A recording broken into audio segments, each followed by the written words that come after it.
Evet dostlar, herkese günaydın. İnkum'dan günaydın. Dün akşam planlar bir miktar değişti. Malumunuz en son dün akşam bu koyun en başındaki güzel bir otele akşam yemeğine gitmiştik. Hatta orada da konaklamaya planımızı değiştirmiştik. Çünkü hani artık buraya ulaşmamız geç bir saate varmıştı. Ve Cide'ye gidemeyecek gibiydik daha doğrusu. Bayağı karanlığa kalacaktık yani artık hani çok makul olmayacaktı. O saatten sonra sürmek keyfi de olmayacaktı. Çok kalabalık, buranın da sezon olduğu bir zamana denk geldik tabi. Bayağı uğraştık yer bulmak için. Zaten 2 tane otel varmış İnkum'da. Bu arada manzarası müthiş. Dün akşam görmüşsünüzdür görüntülerden. Gerçekten şaşırtıcı manzaraları var. Şu anda da büyüleyici. Ama tesis sayısı az. 2 tane otel var.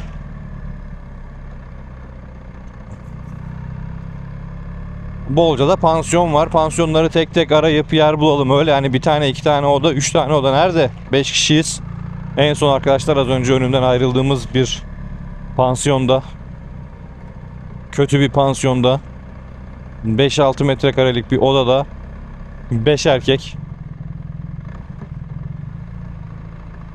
Hatta dün akşam kendi aramızda da esprisini yapıyorduk. Bana da gelen birkaç mesaj vardı. Bu hayatı siz yaşıyorsunuz. İşte sizinki hayatsa bizimkine vesaire falan diye. Dedim tam bu anı atmak lazım. Yataklardan 2 tanesi 2 kişilik. Arkadaşlar sağ olsun bana tek bir yatağı verdiler. Bir tane tek kişilik yatak, 2 tane 2 kişilik yatak, ayıptır söylemesi. Onlar ayak bacak bir şekilde yattılar. Ama hepimiz aynı odada. Allah'tan hava sıcak değildi. Klima vesaire falan da yoktu. Ama sabaha kadar Karadeniz'in dalga sesleri eşliğinde sabah 5.30'da uyandım. Şimdi planımız dün kaldığımız yerden birazcık revize etmemiz gerekiyor ama çünkü dün Cide'ye gidip Cide'de konaklamayı planlıyorduk. Varamadık. Varmadık. Çok şükür bir aksilik olmadı çünkü. Şimdi Cide'ye önce Amasra'ya uğrayacağız.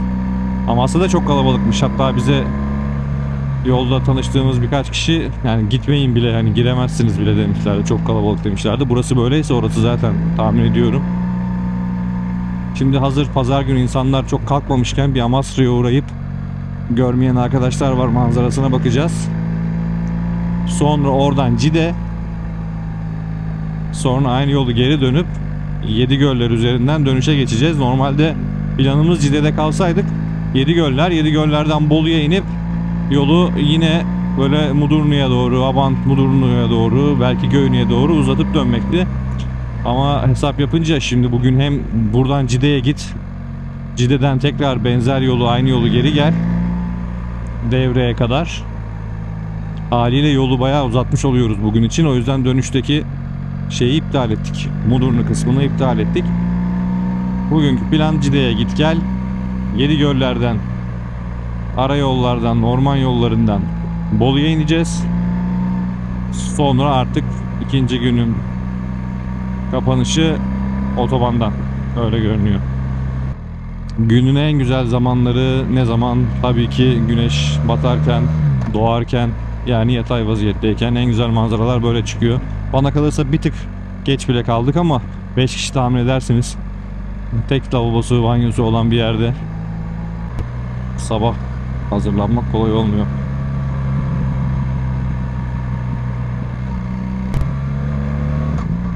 Yani buralara gelirseniz ya da gelmeyeniniz varsa dostlar, ben gerçekten şaşırdım. Daha önce ben Cide tarafına gitmiştim ama bu İnkum'a, burası da bir koy gibi,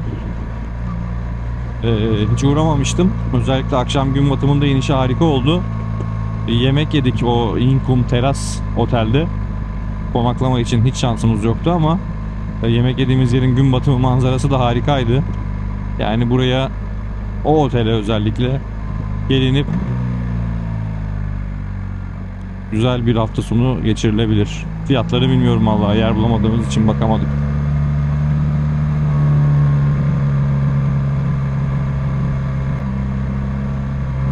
Manzarayı görünce gördüğünüz gibi herkes 360'lar, kameralar, şunlar bunlar. Dün hiçbir şey yoktu ortada. Bütün gün çekim yaptım. Şimdi herkes çıkardı kameraları.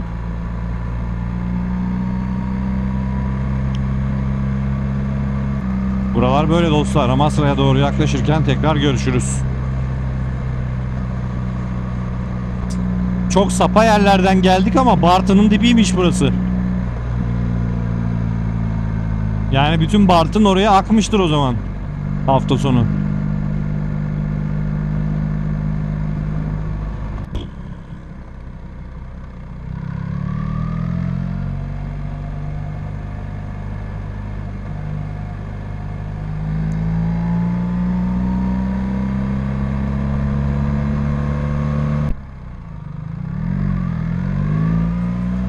Aa, burası çok güzelmiş ya.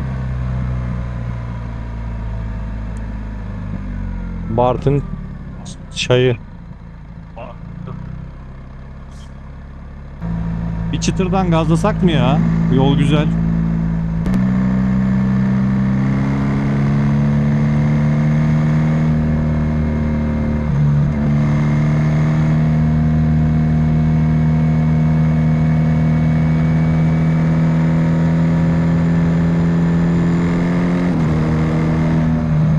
Yol güzel de o modumda değilmişim o kadar ya.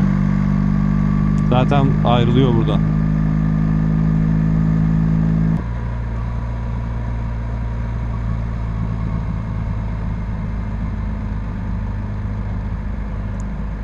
Amasra işte geldik. Bak şurası.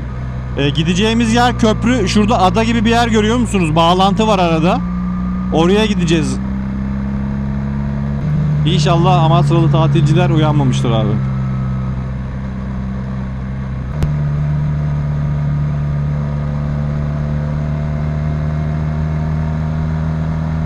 Çok güzel virajdı.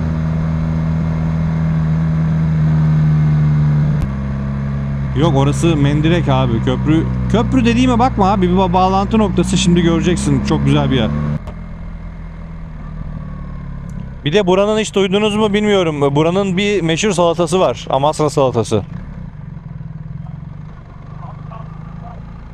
Ya abi, normal salata da böyle turptan çiçekli falan şekiller yapıyorlar galiba. Burayla özdeşleşmiş. Sol. Korna yerine gaz basan koca yürekli adam. Fotoğraf çekip çıkacağız deriz. Kimseyi rahatsız etmeden. Evet çekiyoruz abi. Burası güzel yer işte dedik. Şimdi köprünün üzerinde konuşlanmaya bakalım arkadaşlar. Sonra da karşıda bir yarımada gibi bir yer var. Oradan tur atarız. Abi köprüye geldik. Burası köprü işte. Ama tabii ilerisi de var. İstiyorsanız burada durup bir fotoğraf için bakalım.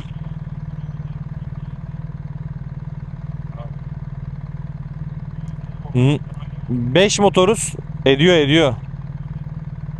Nasıl park edeceğiz? Araba geçmeyeceğine göre. Abi şöyle yapacağız. Sağlı sollu.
Evet, Amasra'daki meşhur Kemere Köprüsü'nde molamızı verdik. Dostlar, manzara harika. Şimdi yukarıya Ağlayan Ağaca doğru çıkacağız. Ekip giyiniyor. Evet, motor bin.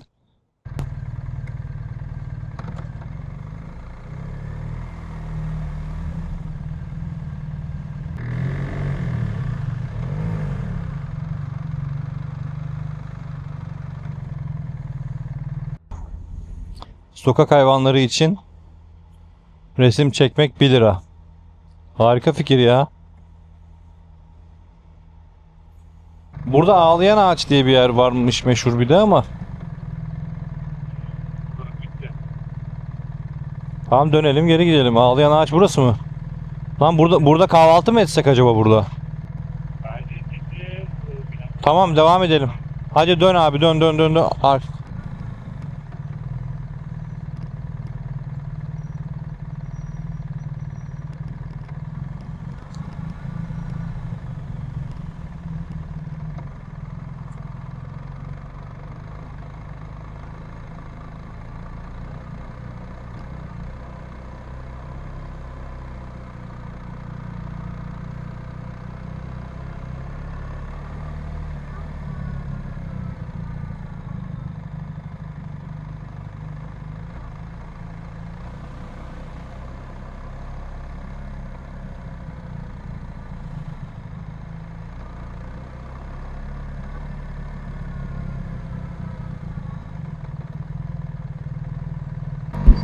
Ben de şu an Cide açık değil.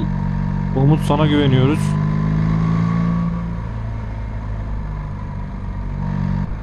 Yolda bu arada Gideros Koyu diye bir yer var. Oraya uğramamız lazım kesinlikle.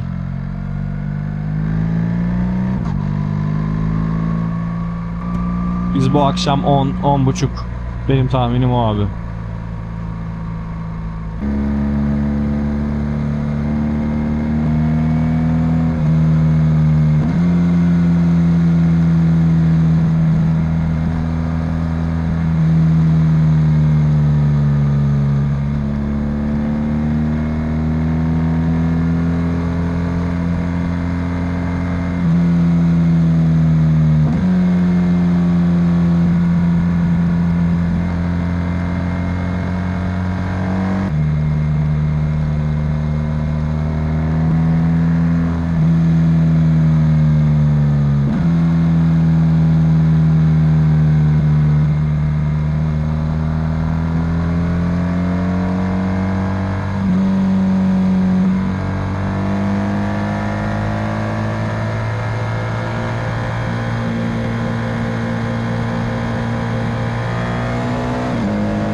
Evet dostlar, tekrar selamlar. Yine bir güncelleme, yine bir ara durum bildirimi. Şu an Gideros Koyun'dayız. Burada bir kahvaltı yaptık. Ama planları da bir miktar burada değiştirdik. Onlarla ilgili de bilgi vereceğim şimdi yolda. Arkadaşları önden yine gönderdim. Onlara bir yetişelim. Sıcakta yandım bir anda.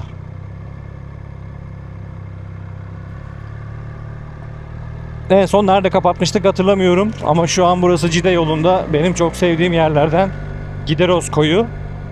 Burada bir iki tane tesis var. Onlardan birinde kahvaltı yaptık arkadaşlarla. Ama tabii dünün yorgunluğu ve Hani biraz da oyalanıp vakit geçirince saati 11.30 ettik ve daha Cide'ye varamadık. Biz de karar verdik ki zaten hani özellikle bu kısmı görmeyi istiyorduk. Cide'ye gidip bir yarım saat 40 dakika yol buradan. Bir de orada mola ver, tekrar geri dön ve Yedigöller üzerinden dönmek istiyoruz. O yolun da bir kısmı hayli kötü. Hal böyle olunca çok geç saate kalacaktık yine. Biz de yine bir tırpan attık. Tıraşladık diyeyim rotayı. Şimdi buradan Gideros'tan geri dönüyoruz. Cide'ye varmadan. İnşallah kısmet olursa bir daha Cide'ye gelip konaklamak üzere organize oluruz. Tabii kalabalık olunca verdiğiniz molaların süresi de uzuyor. Normalde bu rota böyle yapılmayacak, gidilemeyecek bir nokta değil. Aslında sık sık mola vermek bu sıcaklarda zaten iyi. Lakin bir oturup muhabbete daldığınız zaman çok hızlı geçiyor. Öyle olunca da geç kalıyorsunuz. Şimdi bu yolda Amasra'ya kadar, Bartın'a kadar tekrar geldiğimiz yolu geri döneceğiz ki zaten başlı başına keyifli yollardı.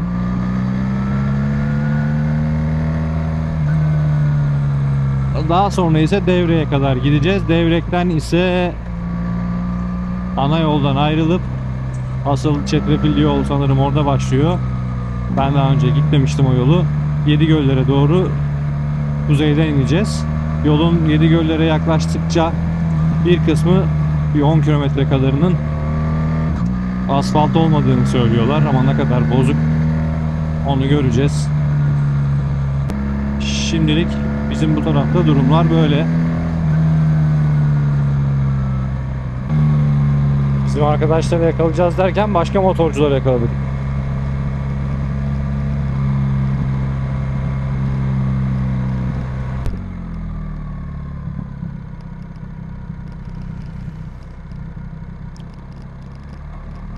S1000XR mı o?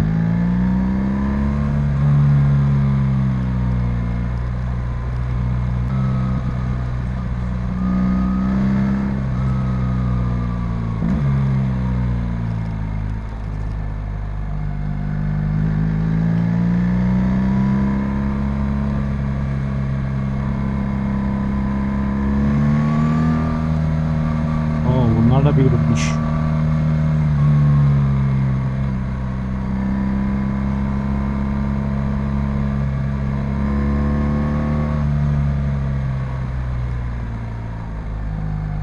Bir 1300C ADV var. Yanılmıyorsam bir S1000XR var. GS ADV'ciyi takdir ettim benim gibi. Sadece bir arkaya soft case ile çözmüş işi adam. Bunlar Ankara tayfası belli.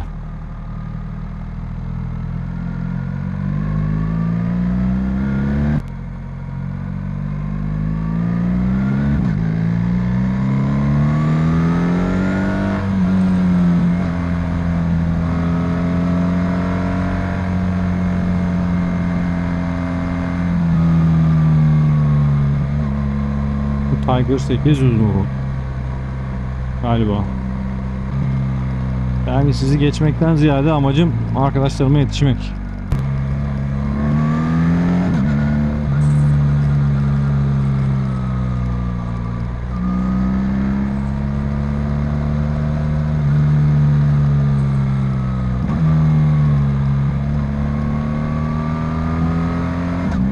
Burası da Kurucaçile. Daha önce gelip hatta kalmışlığım var çünkü eşimin anneannesi buralı. Oldukça küçük, güzel, şirin bir balıkçı kasabası. Tam inzivalık. Gerçi buralara artık yollar yapıyorlar. Ulaşım nispeten daha kolay olmaya başlayacak ama yine de gerçekten ücra bir yer yani inzivalık böyle yavaş yaşamalık yerler.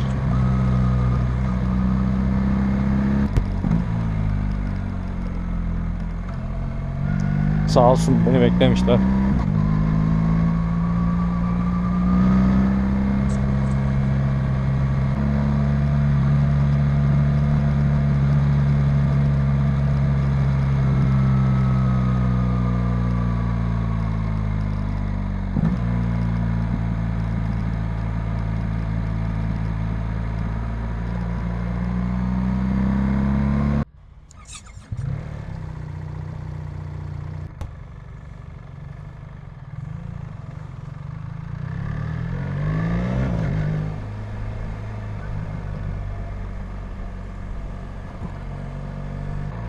Evet, selamlar arkadaşlar tekrar. Durum güncellemesi. Yola devam. Bir dere kenarında mola verdik. Ne taraftayız? Eğerci tarafındayız. İşte Amasya tarafına vardık tekrar. Amasya'nın üstündeki o güzel virajları tekrar kat ettik. Sonra Devre'ye kadar birazcık böyle nispeten sıkıcı yol çalışmasının olduğu bir bölüm vardı ama Devre çıkışında tekrar ana yoldan ayrıldık. Şimdi şu an telefon tam çekmediği için navigasyon tam göstermiyor ama Yedigöllere doğru yola devam ediyoruz ara yollardan. Hava 35-36 dereceyi buldu. Ana yolda özellikle bayağı sıcakladık. O yüzden şurada bir dere kenarında mola verip suya inip bir ayaklarımızı falan soktuk. Üstümüzü başımızı ıslattık. Enerjiyi fullledik. Devam.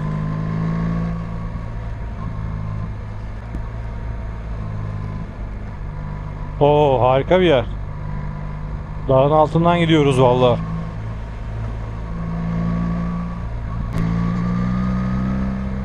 Oba. Arkadaş yardırıyor.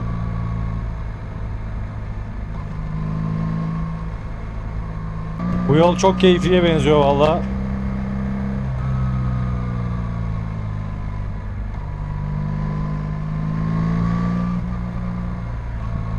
Ama ileride bir 10-15 kilometre asfaltsız bir bölüm varmış. Yedigöller'e yaklaştığımızda.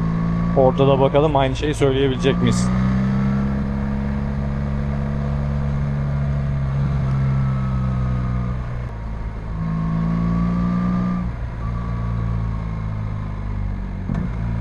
Ya Bolu'ya iniş tarafını biliyorum. Oralar böyle hep delik deşik yollardı da bu yolun doğası da güzel. Asfalt da güzelmiş.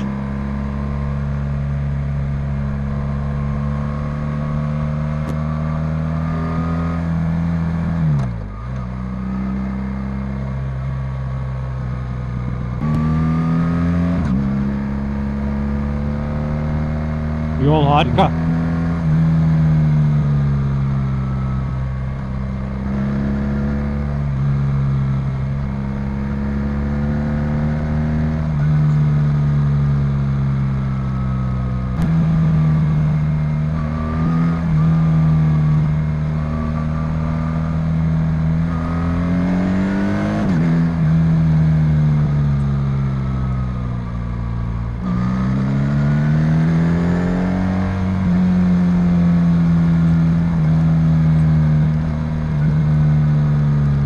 Harika ya yol.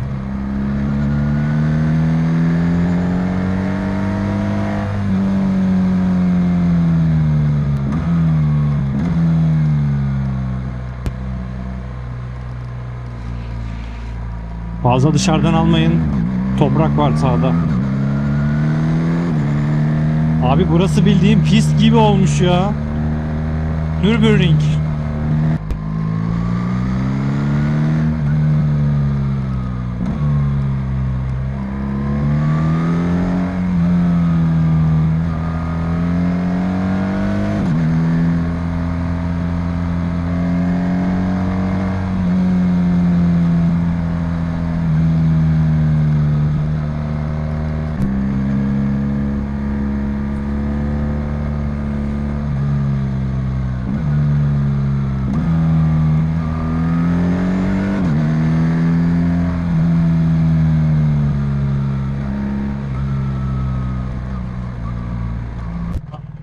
Sağa doğru zaten Yedigöller 26 kilometre. Akçabey, Tohumlar, Karadere.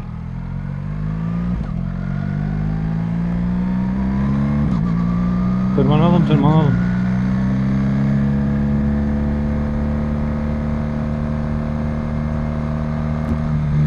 Yedigöller Yaban Hayatı Koruma Sahası.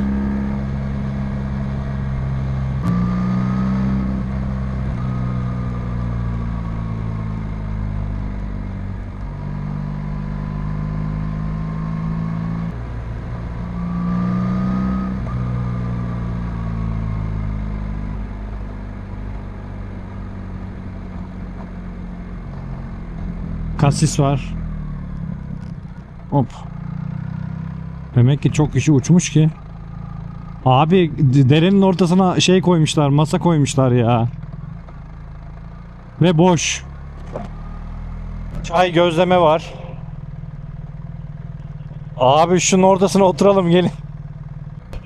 Abi aşağı inmeyi bırak. Baksana yolun ortası, derenin içinde masayı gör. İniyor muyuz? Ha, Yedigöller'e gitmişsin, durmuşsun. Ha, burada durmuşsun. Zaten devam edeceğiz. Doğru diyor. Yedigöller'de böyle manzara bulamayız abi. Gel hadi gel.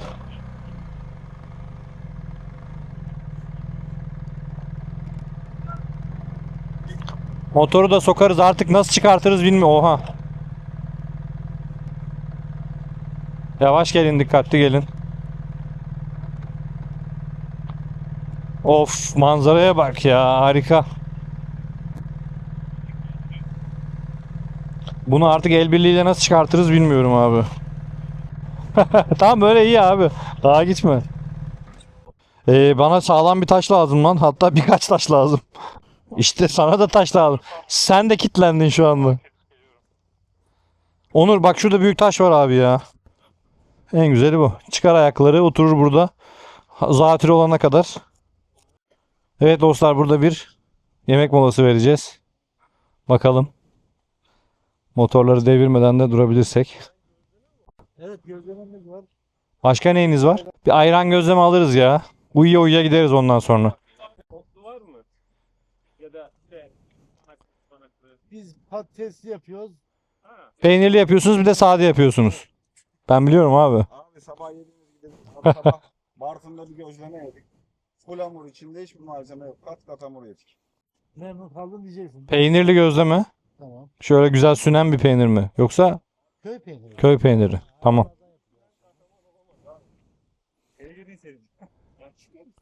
Abi çıkarız, ne olacak şuradan? Nelerden döndük ya? Evet. Yer burası. Niyeti bozduk. Çoraplarla.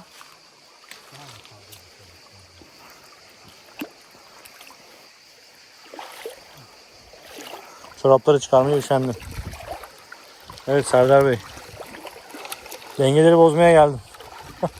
Ne tarafa oturayım? Benim tarafa bir kişi daha. Senin de. Sıcak abi, öbür taraf gibi değil. Abi su sıcak. Buraya çok şey yapmışlar. Ha, ben uzağa oturayım şöyle, dur. Bu masa zaten su aka aka. Hadi bakalım, bize afiyet olsun.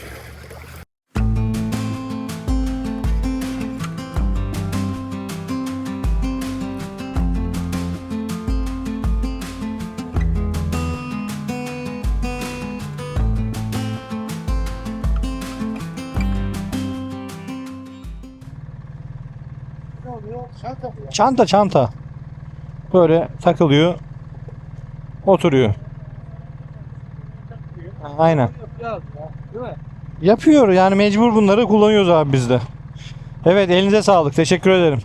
Abicim elinize sağlık. Yakışıklı. Kendine iyi bak. Görüşürüz. Derslerine iyi çalış. Oyunları da ihmal etme ama. Hadi görüşmek üzere abicim.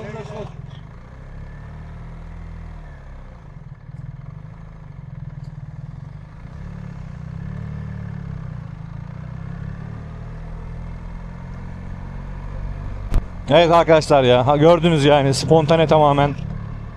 En sevdiğim şey plansız hareket etmek. Çok fazla olmamıştı aslında mola vereli ama öyle derenin içinde masayı görünce dayanamadım, durdurdum arkadaşları da. Gözleme, ayran, başka bir şey yok ama şimdi biliyorsunuz Yedigöller'in içinden geçeceğiz. Buradaki oturanlar da söyledi. Burası Devrek'in Karadere mahallesiymiş. Yani Yedigöller'e gidip ne yapacaksınız dediler. Gideceğiz yani, Yedigöller'e tabii ki uğrayacağız ama oranın kalabalığını falan özellikle hafta sonları biliyoruz zaten. Ama burası oldukça güzel bir mola oldu. Vallahi ayakları daldırdım. Şimdi niye çorapla girdin diye soranlar olabilir. Ben genellikle motor seyahatlerinde bu kompresyon çorabı dedikleri bir çorap türü kullanıyorum. Böyle bilek altına kadar, dizin hemen altına kadar sıkı bir şekilde sıkıyor. Ve hani aslında varis falan yok ama ayaklarım şişiyor bazen çok uzun süre saldığım zaman. Onun önüne geçmek için arazi başladı, hadi bakalım.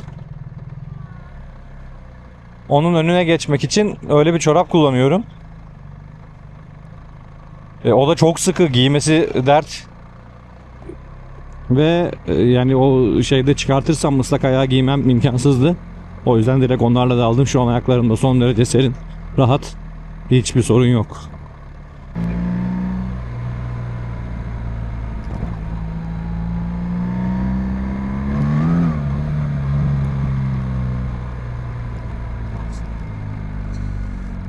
Şakası yok vallahi, gazı biraz fazla açınca traction %100 devreye girmek zorunda kaldı.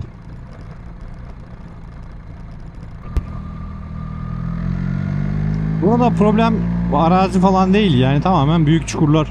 Onlara düşmek motora zarar verir endişesiyle dikkatli olmak lazım.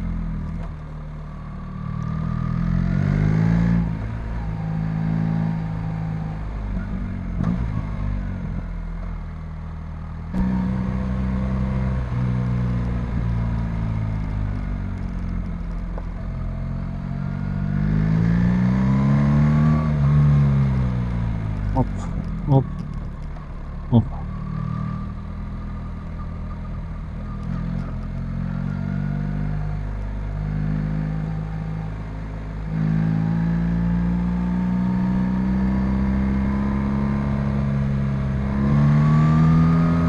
Manzaraya bakın.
Evet dostlar, maceranın kısmen sonuna geldik. Yedigöllerin içini de kısa bir turladık. Buradaki göllerden uygun bulduğumuz bir tanesinin önünde ufak bir mola verdik. Buradaki orman görevlisi amcaya, kenarda bir çeşme vardı, ya dedim buranın suyu içilir mi? Abimiz de biraz eskilerden, derin bir abimiz, yani biz de deriniz modunda. Bir baktı. Hemşerim sen nerelisin dedi. Dedim ne oldu? İstanbul'dan geliyoruz. Dedi oranın suyunu içiyorsun da buranın suyunu mu içmeyeceksin? Buranın suyu en güzel su. Adam suda milliyetçilik yaptı arkadaşlar. Tabii ki biz İstanbul'da çeşmeden su içmiyoruz ki. Deyince lafı kucağa düşürdük. Güzel mola verdik. Enerjileri de fullledik. Şimdi rotamız artık kuzeyden başlamıştık, aşağı doğru Yedigöller'e doğru tırmanmıştık. Şimdi tekrar Bolu'ya doğru devam ediyoruz. Artık rakım olarak iniyor muyuz, çıkıyor muyuz hatırlamıyorum.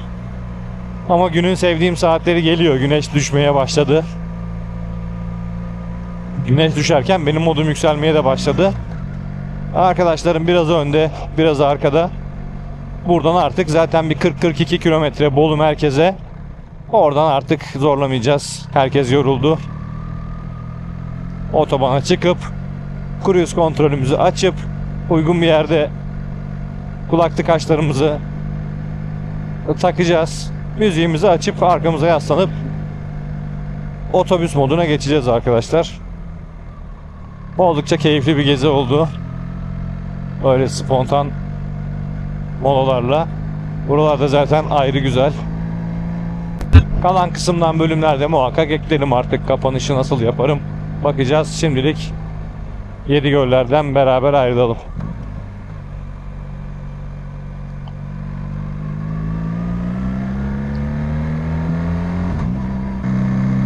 Evet dostlar, herkese yeniden selam. Turun artık sonunun da sonu. 2 günlük seyahatin artık eve ulaşmak için çıktığımız son bölümü. Yedigöller turunu da bitirdik. Bolu'ya indik. Oradan son yakıtlarımızı aldık. Şimdi artık otobandan eve doğru yola çıkıyoruz. Bayağı kalabalık, pazar akşamı olduğu için.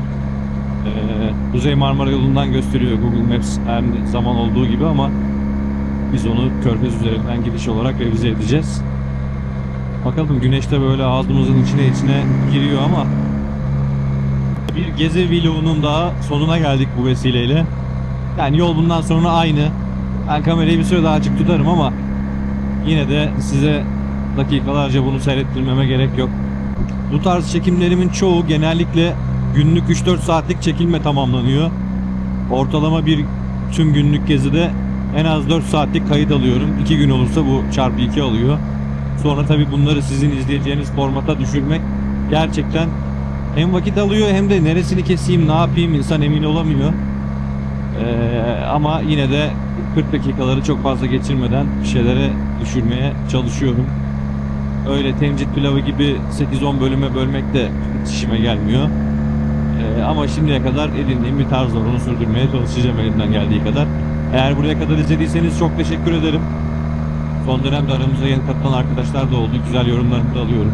Herkese güzel yorumları için de çok teşekkür ederim. Çoğu içerik üreticide olduğu gibi en doğal hakları insanlara abonelikle ilgili çağrılarda bulunuyorlar vesaire. Benim bu konuda benim de abone olmadan takip ettiğim içerik üreticiler oluyor, ama tabii belli bir seviyenin üzerinde yoğunlukla takip ediyorsam, beğeniyorsam ve katkı sunmak istiyorsam aboneliği tercih ediyorum. Bizim de aramızda belki abone olmadığının farkında olmayan ve sürekli YouTube'un kendi önüne çıkarmasıyla içerikleri izleyen arkadaşlar olabilir. Eğer belli bir eşiğin ötesine geçtiğini hissediyorsanız, ilginiz sürekliyse belki abone olmayı değerlendirebilirsiniz. En azından bir kontrol edebilirsiniz. Sonraki vloglarda, sonraki videolarda görüşmek üzere. Kendinize iyi bakın. Selamlar.